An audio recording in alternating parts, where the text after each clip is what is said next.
Kosova filloi sot kremtime 3 ditëshe me rastin e 5 vjetorit të pavarësisë.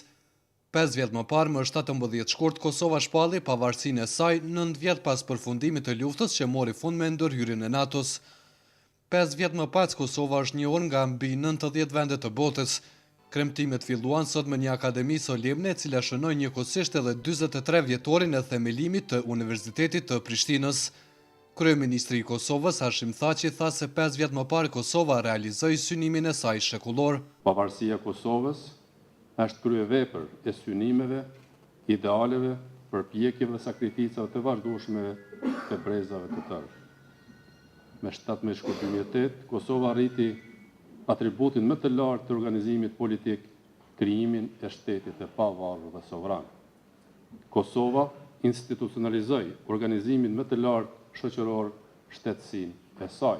Ndërkaq që rektori i Universitetit të Prishtinës, Ibrahim Gashi, tha se kremtimi këtyre 2 përvjetorëve ka një simbolik të veçantë. Universiteti i Prishtinës, për pothuaj gjysmë shekullit punës së tij, më shumë se secili institucion i tjetër i ka dhënë vulën e epokës lëvizjes për emancipim, për dije dhe për liri kombëtare.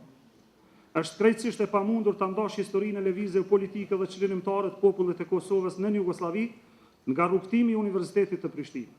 Ajo është një histori e vetme, e mishruar aq shumë sa mund të themi se aty ku ishte Kosova ishte edhe Universiteti i Prishtinës.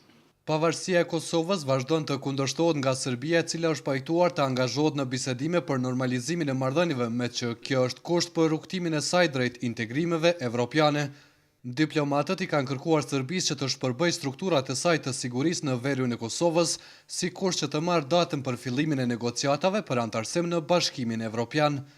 Prishtina zyrtare, e cila synon integrimet evropiane, shpreson që në fund të marrë datën për fillimin e negociatave për marrëveshjen e stabilizim asociimit me Bashkimin Evropian. Për Zërin e Amerikës, Leonard Shehu, Prishtinë.